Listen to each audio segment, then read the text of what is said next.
Hi friend, इस video में हम बात करेंगे करेक्टर मर्चेंडाइजिंग, जो कि आपके कॉपीराइट से रिलेटेड है। तो चलिए दोस्तों, यह जो करेक्टर मर्चेंडाइजिंग का जो प्रिंसिपल है उस पर हम बात करते हैं। सबसे पहले इसका इंट्रोडक्शन लेते हैं। करेक्टर मर्चेंडाइजिंग एक चतुर विपणन पद्धति है, मतलब एक व्यापार करने की एक चतुर पद्धति है, मतलब चातुरता के साथ व्यापार किया जाता है, जिसके माध्यम से ग्राहकों को आकर्षित करने के लिए प्रसिद्ध काल्पनिक यहाँ तक कि वास्तविक पात्रों के सामान और सेवाएं बनाई जाती है।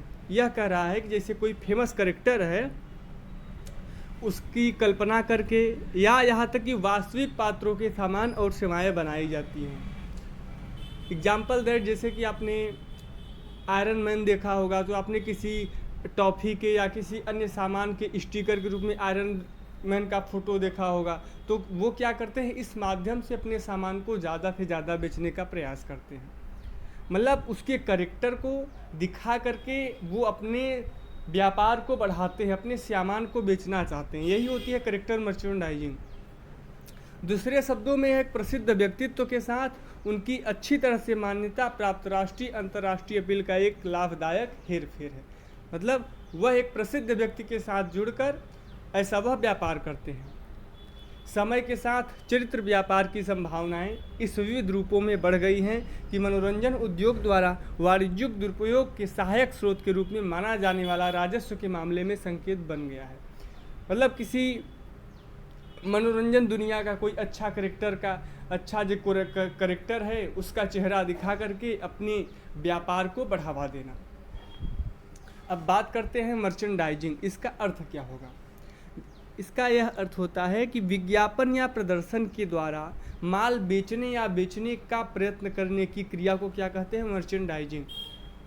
विज्ञापन या प्रदर्शन के द्वारा, जैसे कि आपने देखा होगा अक्षय कुमार या फिर सचिन तेंदुलकर या फिर ऐसे विदेशी एक्टर या देसी एक्टर जो किसी एक चीज़ का प्रचार करते हैं, वो क्या करते हैं, तो जो नियोक्ता होता है वह उनके माध्यम से ही अपने सामान को बेचना चाहता है। इसी को कहते हैं करेक्टर मर्चेंडाइजिंग। करेक्टर उस व्यक्ति का होता है, बट उसके माध्यम से वो अपने सामान को बेचने की कोशिश करते हैं और प्रक्रिया करते हैं और उसमें सफल होते हैं। और इसकी एक सेकेंड मीनिंग है product connected with a popular film person और event, the process of selling this good. मतलब लोकप्रिय फिल्म, व्यक्ति या कार्यक्रम से जुड़ी हुई वस्तुएं, इन वस्तुओं को बेचने की प्रक्रिया को मर्चेंडाइजिंग कहते हैं। तो दोस्तों, आपको समझ में आ गया होगा करेक्टर मर्चेंडाइजिंग होता क्या है। मतलब किसी फेमस व्यक्ति के करेक्टर को दिखा करके माल को बेचना या बेचने की प्रक्रिया या बेचने को प्रयत्न करना। आगे बढ़ते हैं दोस्तों। समय के साथ विज्ञापन उद्योग में असाधारण विकास ने इस बात पर जोर दिया है कि कैसे प्रसिद्ध पात्र वास्तविक या काल्पनिक हो सकते हैं, संज्ञान का निर्माण कर सकते हैं और ऐसे सामान और सेवाओं की प्रशंसा को उड़ा सकते हैं। चरित्र व्यापार में एक चरित्र के स्रोतों को साहित्यिक कार्य, कलात्मक कार्य या छायांकन कार्य के विभिन्न उत्पादों से लिया जा सकता है। मतलब ये जो करेक्टर मर्चेंडाइजिंग होता है, आप किसी भी करेक्टर को उठा सकते हैं, चाहे वह साहित्य से जुड़ा हुआ हो या फिर कला से जुड़ा हुआ हो या छाया से जुड़ा, मतलब एक फेमस व्यक्ति होना चाहिए और उसी के माध्यम से वह अपना व्यापार कर सके। करेक्टर जो मर्चेंडाइजिंग होता है दोस्तों, जो मर्चेंडाइजिंग होता है वह तीन प्रकार से होती है। पहला होता है करेक्टर मर्चेंडाइजिंग, दूसरा होता है पर्सनालिटी मर्चेंडाइजिंग, इसके अंदर कार्टून मर्चेंडाइजिंग होता है और एक इमेज मर्चेंडाइजिंग होता है। तीन प्रकार की मर्चेंडाइजिंग होती है। तो सबसे पहले हम बात करेंगे पर्सनालिटी मर्चेंडाइजिंग। इसे रेपुटेशन मर्चेंडाइजिंग या भी कहते हैं। इसमें मशहूर हस्तियों या माने जाने लोगों के इस्तेमाल को दर्शाया जाता है। इसमें मशहूर हस्तियों के महत्वपूर्ण लक्षणों का उपयोग किया जाता है, जैसे कि उनकी तस्वीर, आवाज़, नाम या अन्य विशेषताएं, बाजार में वस्तुओं और सेवाओं का समर्थन करने के लिए। एग्जाम्पल दैट, सचिन तेंदुलकर के नाम पर एक ब्रांड सच सौरव, जो वर्तमान में बंद है, कोलकाता में सौरव गांगुली के नाम पर एक रेस्तरां, डेविड बेकहम के नाम से एक इत्र लोकप्रिय उदाहरण है। मतलब उनके नाम से कुछ चीज़ खोल देना।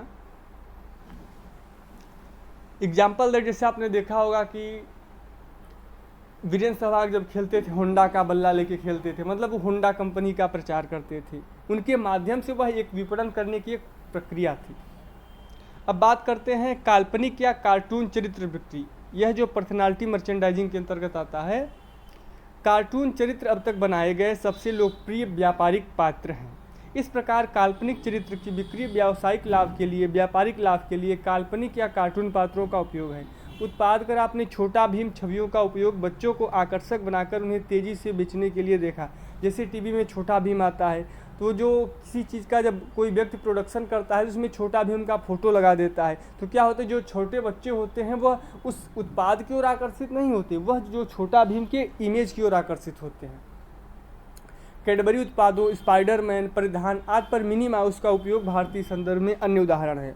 सिनेमेटोग्राफ फिल्मों ने कूंग पाड़ा, नोडी, नीमो आदि जैसे माने जाने दुनिया भर में पसंद किए जाने वाले फिल्म पात्रों के साथ चरित्र की बिक्री में सहायता प्राप्त की है। अब बात करते हैं इमेज मर्चेंडाइजिंग की। इमेज मर्चेंडाइजिंग एक ऐसा उदाहरण है जहां वास्तविक अभिनेताओं द्वारा निभाए गए काल्पनिक फिल्मों या टेलीविज़न शो के पात्रों का उपयोग वस्तुओं और सेवाओं के विपणन और विज्ञापन में किया जाता है। इसे फिक्शनल कैरेक्टर मर्चेंडाइजिंग भी कहते हैं। पर्सनालिटी मर्चेंडाइजिंग का क्रॉस माना जाता है। इस तरह के मामलों में चरित्र की पहचान उसके वास्तविक जीवन के साथ साथ उसके काल्पनिक समकक्ष के सबसे प्रसिद्ध या हस्ताक्षर लक्षणों के संयोजन के माध्यम से की जाती है। अतः इमेज मर्चेंडाइजिंग के उदाहरणों में डैनियल रेडक्लिफ द्वारा निभाई गई हैरी पॉटर, विभिन्न अभिनेताओं द्वारा निभाई गई जेम्स बॉन्ड, जॉनी डेप टॉप द्वारा निभाई गई कैप्टन जैक स्पैरो आदि शामिल हैं। ऐसी स्थितियां व्यक्तियों के लिए एक दोहरी प्रतिष्ठा होती हैं, जिससे एक व्यक्ति अपनी खुद की प्रतिष्ठा भी विकसित करता है, जैसा कि उनके द्वारा चित्रित चरित्र की प्रतिष्ठा को वहन करता है। अब एक केस देखते हैं दोस्तों। कोरियन राइट्स लिमिटेड भी ईशान अप्रैल अन्य के मामले में दिल्ली वादी ने नोड्डी नाम के काल्पनिक चरित्र के सार्वभौमिक ट्रेडमार्क और व्यापारिक विशेषाधिकारों के मालिक होने का दावा किया। किसके? नोड्डी नाम के काल्पनिक चरित्र का, जो एक कार्टून चरित्र था और जो चैनल पोगो में एक दिन कई बार प्रसारित किया गया। टाइनी टीवी का टाइम स्लॉट और प्रतिवादी को उसी व्यापार नाम नोड्डी में मार्केटिंग परिधान से रोकने की मांग की। हालांकि अदालत ने चरित्र बिक्री के दुष्प्रभावों से सुरक्षा के महत्व को स्वीकार किया, लेकिन यह माना कि निशान के लिए पंजीकरण प्रतिवादी द्वारा 1995 में सफलतापूर्वक स्थापित किया गया था, जबकि निशान वादी पर दावा का 1997 से था। इसलिए हालांकि वादी अधिकांश न्यायालयों में नोड्डी में सभी व्यापारिक अधिकारों का वास्तविक स्वामी प्रतिवादी भारत में पंजीकरण प्राप्त करने वाला पहला पक्ष था। यह काल्पनिक या कार्टून चरित्र की बिक्री का उदाहरण था। जैसे किसी व्यक्ति ने एक इमेज का, जैसे छोटा भीम का वो बना लिया, लोगो बना लिया और उसी के माध्यम से अपना विपणन करने लगा, तो अगर सामने वाला सेम टू सेम वैसा करता है यहाँ पे, तो उसकी जो पहले वाले की वह इमेज जो है, उसकी जो करेक्टर मर्चेंडाइजिंग है उस पर प्रभाव पड़ता है। तो क्या कहता है, वह जो जिसने दूसरा बनाया है वह उसके खिलाफ एक क्लेम कर सकता है कि आप ऐसा इसका डुप्लीकेट नहीं तैयार कर सकते, क्योंकि हमारे पास उसके ट्रेडमार्क है, यानी ये सब कॉपीराइट है। मतलब उसके जो उसका जो इमेज जो मर्चेंडाइजिंग है उसका मिसयूज नहीं किया जा सकता। अब बात करते हैं हाल ही एक मामले में डिज्नी इंटरप्राइजेज इंक एवं अन्य, संतोष कुमार बनाम एवं अन्य 2011 के बाद में दिल्ली उच्च न्यायालय ने कहा कि प्रतिवादी उत्पादों के विपणन के लिए जिम्मेदार था, जिसमें हन्ना, मोटाना, विनी द पूह आदि ऐसे चरित्रों के चित्रण शामिल थे, जिनके व्यापारिक विशेषाधिकार आवेदक के पास थे। अदालत ने माना कि वास्तव में आवेदकों के दावों और उपरोक्त पात्रों के बीच एक अत्यधिक मात्रा में संबंध था। यही एकमात्र कारण है कि इन पात्रों का कोई भी उल्लेख उपभोक्ताओं को विशेष रूप से आवेदकों की याद दिलाता है। यह काल्पनिक या कार्टून चरित्र की बिक्री का एक उदाहरण है। बात करते हैं इंडियन सिनेरियो में। भारत में कॉपीराइट अधिनियम 1957 कॉपीराइट स्वामियों का समर्थन करने वाला अकेला योद्धा लगता है। भारतीय अदालतों को संविधानों के सदियों पुराने प्रावधानों आम कानून के उपायों को तहत लेते हुए देखा गया, जो बहुत स्पष्ट लगता है और देश को तेज गति वाले व्यापार की गतिशीलता में अद्यतन नहीं है। कॉपीराइट अधिनियम 1957 के तहत धारा 2D निर्माताओं को सिनेमेटोग्राफिक फिल्मों के लेखक के रूप में स्पष्ट रूप से पहचान दिलाता है, जबकि धारा 14D मालिक को छवियों सहित फिल्म के किसी भी हिस्से को एक प्रति बनाने का विशेष अधिकार देता है। धारा 38(4) में कहा गया है कि एक 38 क्लास 4 में कहा गया कि एक सिनेमेटोग्राफिक फिल्म में अपने प्रदर्शन को शामिल करने के लिए सहमति देने के बाद कलाकार अपने कलाकारों को खो देता है। तो यहाँ तक देखा जा सकता है कि निर्माताओं को कलाकारों की तुलना में अधिकारों का व्यापक दायरा मिलता है। भारतीय संविधान के अनुच्छेद 21 जीवन के अधिकार और व्यक्तिगत स्वतंत्रता से संबंधित है, जिसमें गोपनीयता को उसके एक पहलू के रूप में शामिल किया गया है।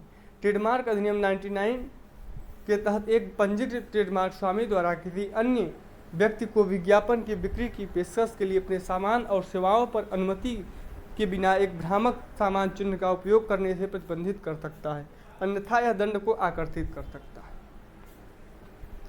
ट्रेडमार्क और अनुचित प्रतिस्पर्धा संरक्षण कॉपीराइट शब्द से काफ़ी आगे बढ़ सकता है, जब तक चरित्र अपना द्वितीयक अर्थ रखता है और सार्वजनिक भ्रम की संभावना है। इस प्रकार चरित्र के लिए लंबा जीवन और बेहतर सुरक्षा प्रदान करता है। थैंक यू दोस्तों।